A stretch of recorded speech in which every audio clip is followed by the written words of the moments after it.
Olá, irmã, olá, irmão que acompanha o canal Templo São Paulo Leste para o estudo das Escrituras. Como sempre pergunto, tudo bom com você, com a sua família, com a sua unidade? Espero que esteja tudo ótimo e também com o seu trabalho e estudo. Vamos para o Vem Segue-me dessa semana, que são as sessões 106, 107 e 108 de Doutrina e Convênios.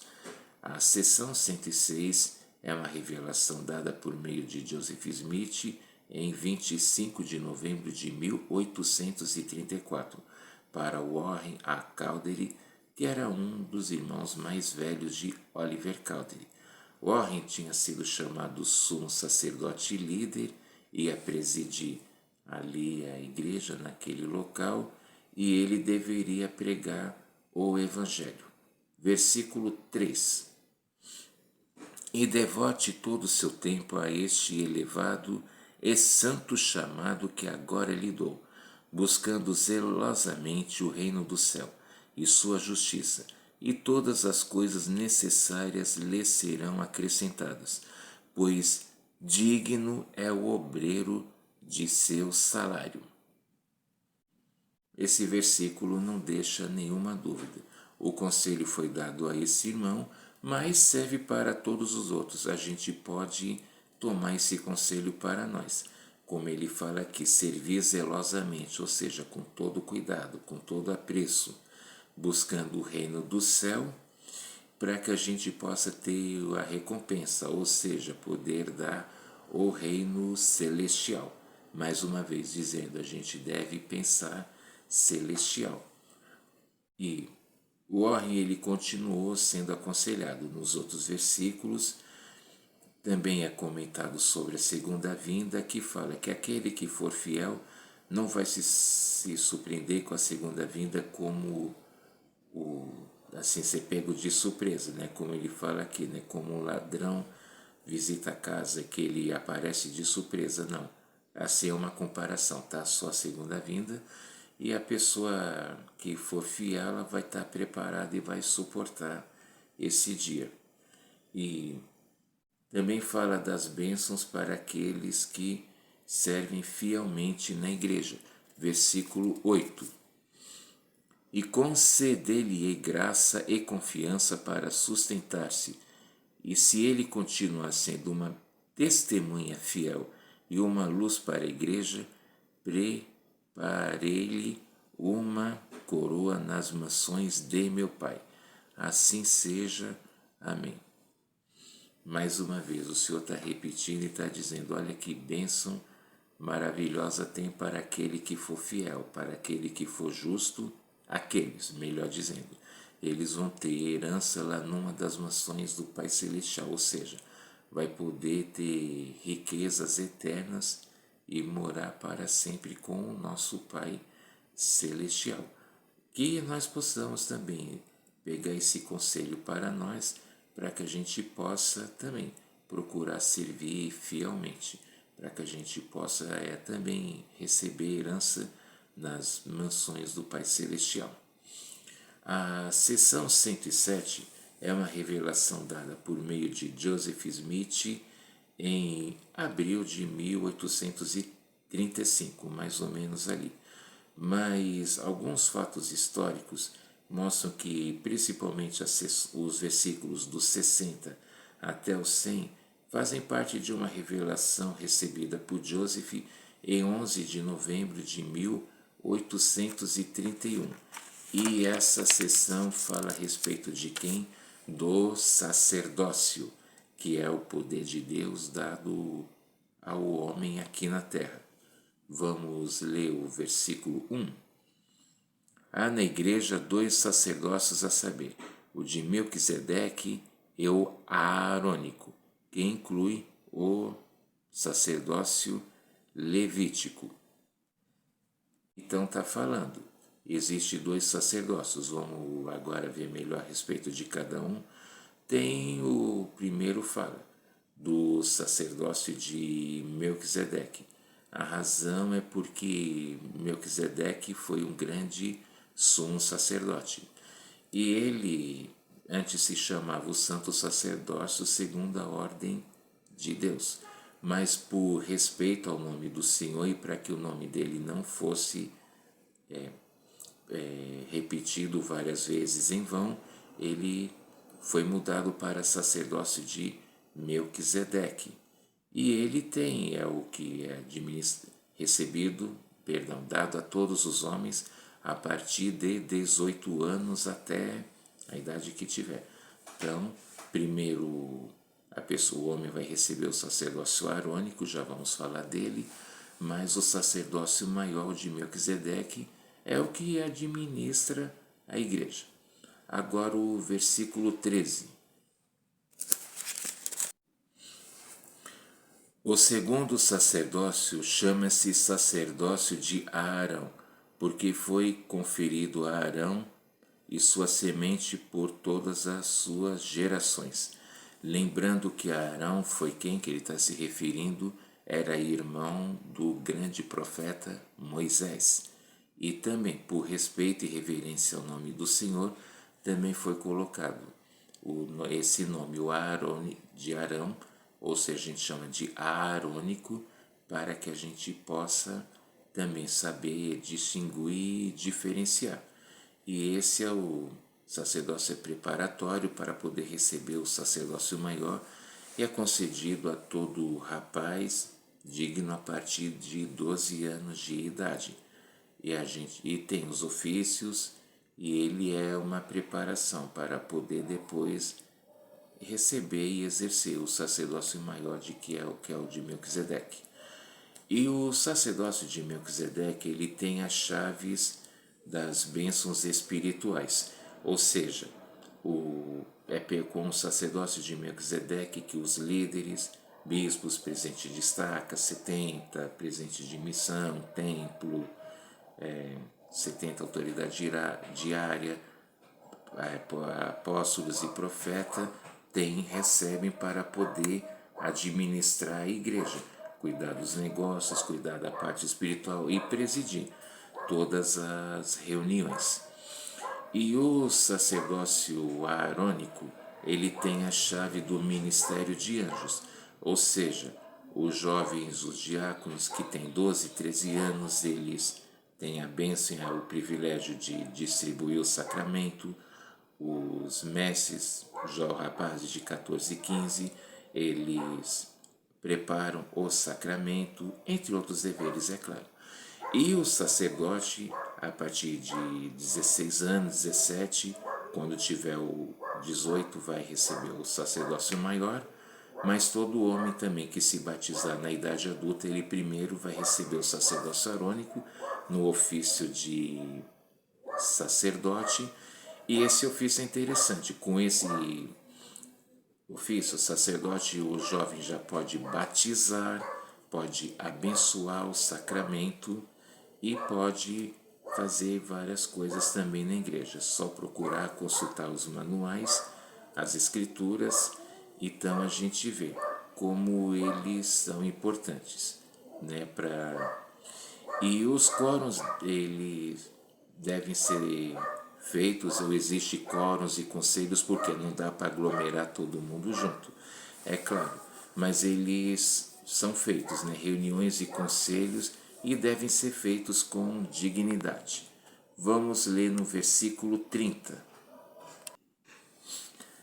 As decisões destes quórums, ou de qualquer deles, devem ser tomadas com toda retidão, com santidade e humildade de coração, mansidão e longanimidade, e com fé e virtude e conhecimento, temperança, paciência, piedade, bondade fraternal e caridade.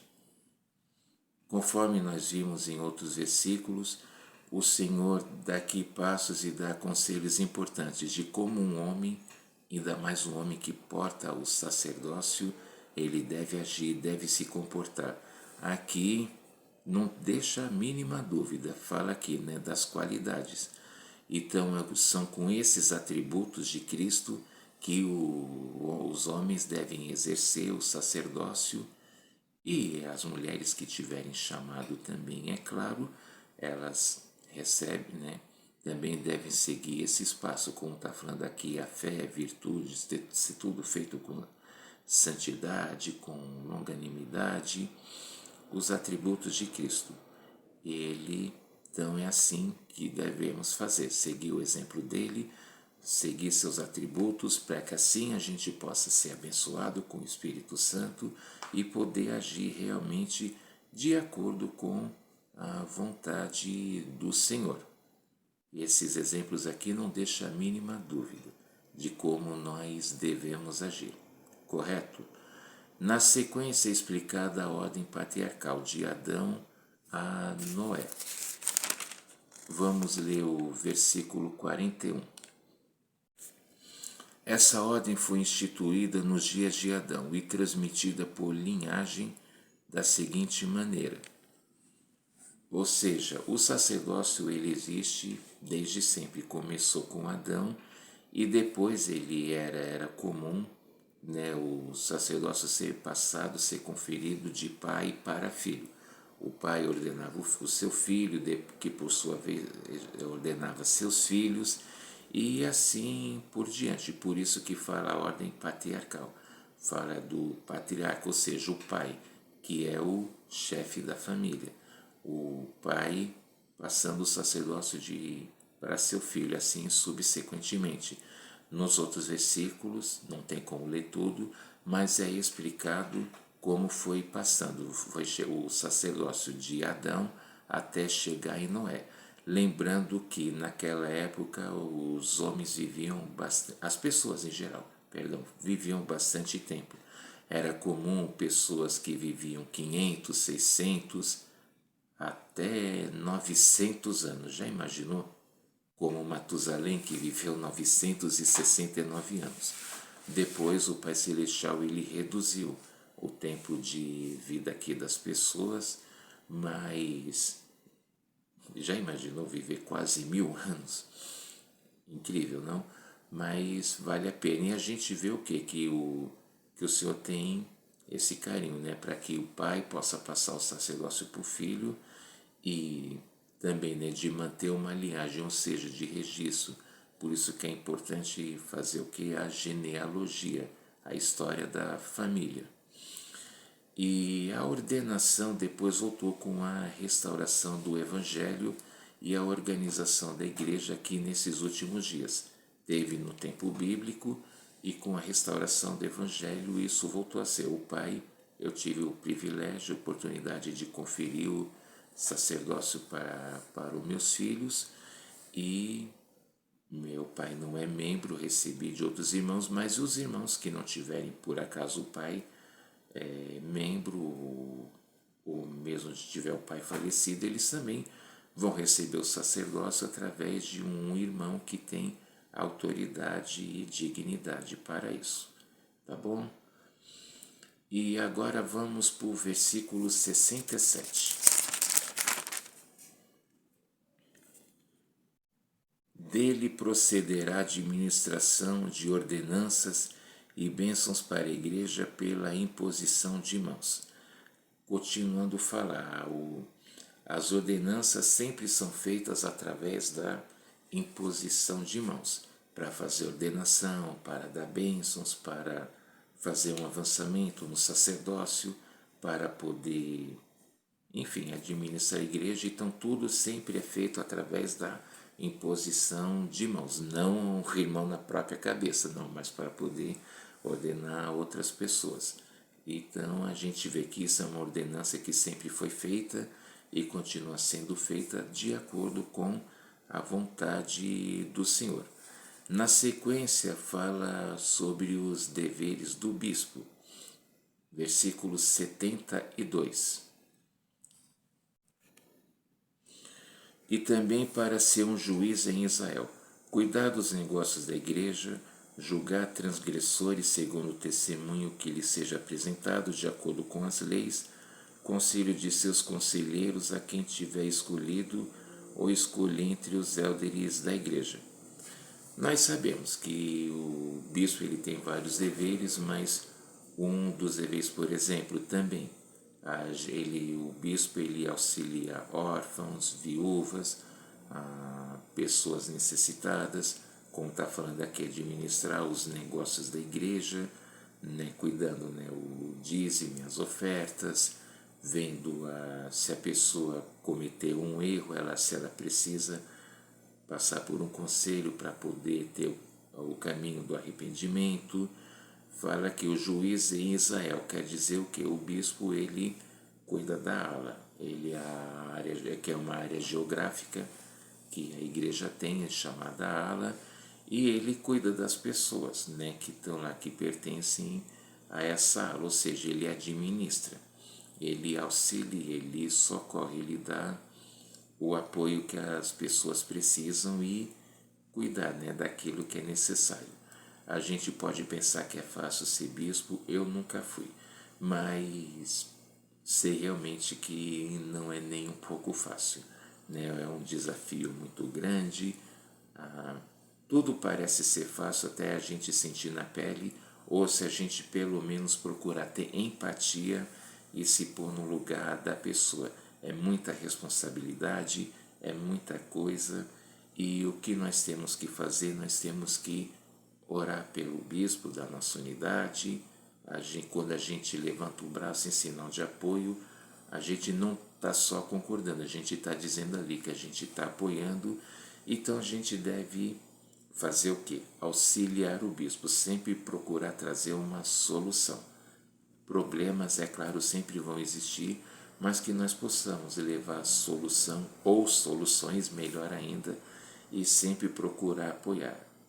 Irmão Ari, o meu bispo não é perfeito, você não é perfeito, eu menos ainda, nós não somos perfeitos, nós estamos em busca da perfeição. Mas assim como todos os líderes da igreja, todos os irmãos, a gente está aqui para auxiliar. É inútil dizer, eu apoio o profeta, mas eu não apoio o bispo. Não, a gente deve apoiar todas as pessoas, orar e conversar quando for necessário. A gente deve realmente auxiliar, ok? E depois ele fala a respeito do profeta. Vamos ler agora o versículo 92. Eis que nisto a sabedoria se em ser o vidente, um revelador, um tradutor, um profeta, possuindo todos os dons de Deus que ele confere ao cabeça da igreja. Então está dizendo aqui, a gente sabe, o profeta é um vidente e revelador. O profeta, ele preside a igreja e recebe revelações não só para a igreja, mas também para o mundo. Às vezes a gente pode ficar esperando que o profeta vai fazer profecias de coisas extraordinárias ou fantásticas, mas a gente vê que os profetas, eles sempre falam a respeito das coisas básicas, ou seja, para que a gente possa poder progredir. Os profetas sempre falam para a gente orar, para a gente ter a família unida, para amarmos, principalmente nós em família, para a gente ter uma recomendação para o templo, para a gente procurar se preparar, cuidar do nosso espiritual e também alertas que cada época possui. A época do tempo da Bíblia foi diferente de agora, como a época da restauração da igreja, ou do início desse século passado, mas as provações e desafios sempre existiram, existem e vão existir, e o profeta, ele é inspirado para falar a vontade do Senhor, para a igreja e para o mundo na época em que ele vive. E agora o conselho que é para todos os homens. Vamos ler o versículo 99.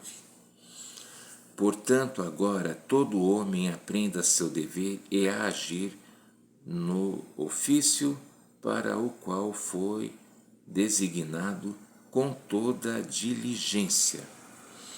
Também não deixa dúvidas, o Senhor está falando aqui, né, que todo homem, ou seja, eu mesmo particularmente procurei, desde que eu me batizei, que eu me tornei membro da igreja, procurar saber o que eu poderia fazer para ajudar, o que eu poderia fazer para colaborar, de alguma forma, com a igreja e com a obra do Senhor.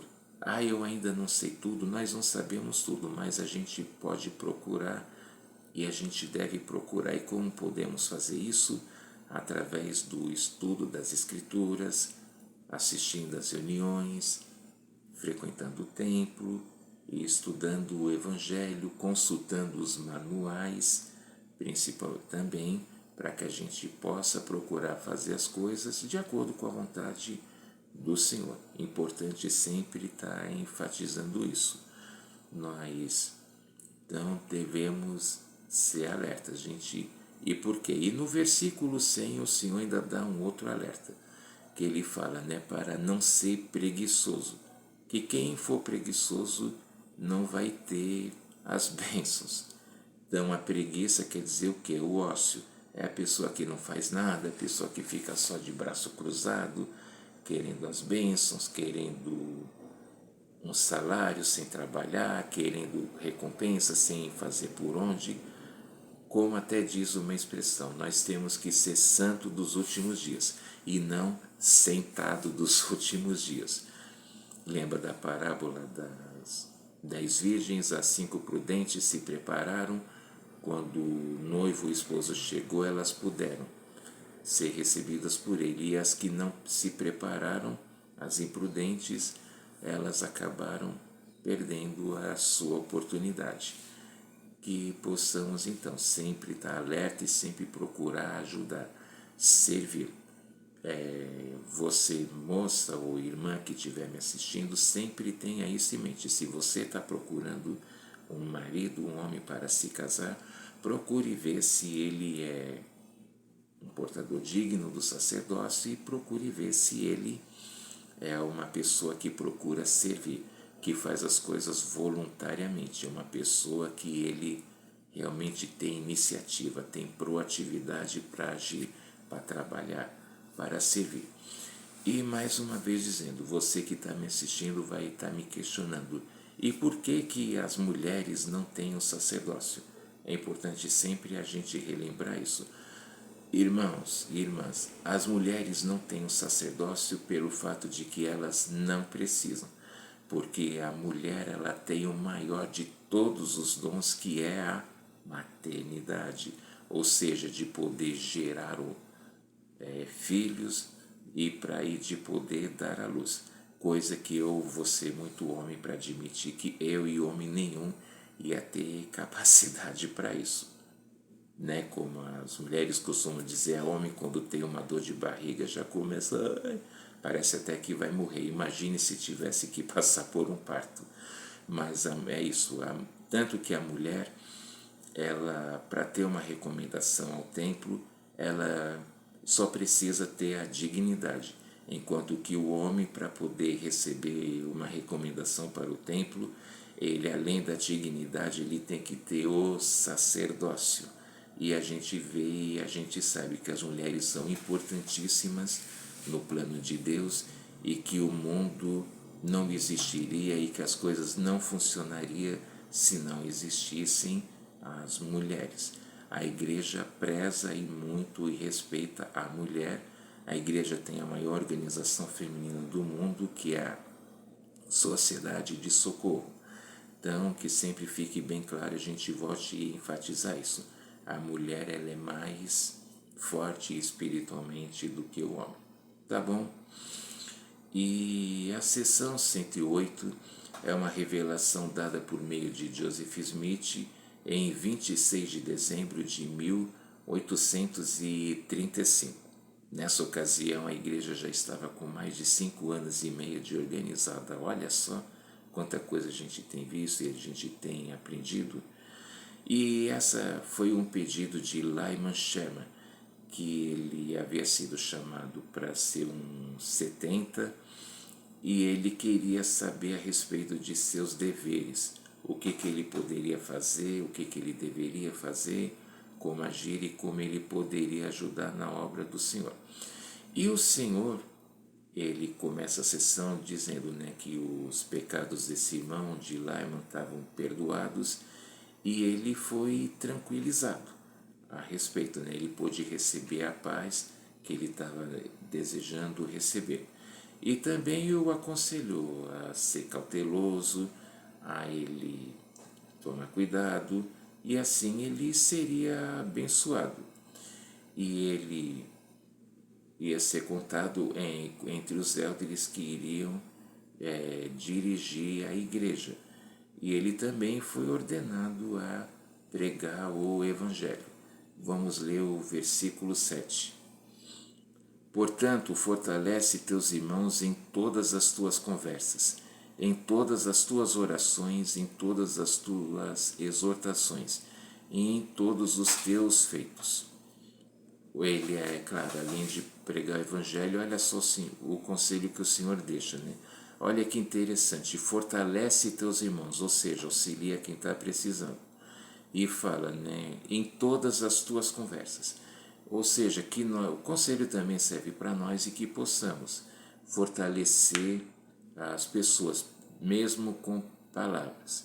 Porque há, às vezes, um comentário, uma frase ou até uma brincadeira mal feita ou mal falada pode fazer com que uma pessoa fique desanimada, desestimulada, e não é o nosso trabalho isso. A gente deve fortalecer, a gente deve fazer a pessoa subir, se elevar. Se a gente não está procurando elevar o nosso irmão, a gente não vai estar fazendo a obra de Deus. A gente deve estar fazendo a obra do Senhor, ou seja, fortalecer, como aqui fala a conversa, ter sabedoria e apoiar e fazer a pessoa se elevar também, moralmente, além de espiritualmente, é claro. E fala em todas as suas orações, que é para poder auxiliar, né, a pessoa. A orar por alguém é um grande ato imenso de demonstração ao próximo. A gente orar pela pessoa, mesmo que seja em segredo ou em secreto, é muito mais útil do que a gente querer ficar falando bonito publicamente e a gente não demonstrar isso por ações. E a oração é uma ação. E a gente orando pela pessoa, a gente demonstra amor por ela. Tá bom? Então essa foi a aula de hoje. Sei que realmente o sacerdócio é poder de Deus e ajuda a abençoar a vida das pessoas. E a gente deve procurar nossos deveres e ajudar, procurar a nossa parte na obra do Senhor. Deixa essa aula em nome de Jesus Cristo. Amém. Mais uma vez faço o convite, se você ainda não é inscrito, se inscreva no canal, compartilhe esse vídeo com as pessoas que você conhece. Não esqueça de deixar o seu like, de fazer o seu comentário para poder fortalecer. Muito obrigado, grande abraço, até a próxima aula. Tchau.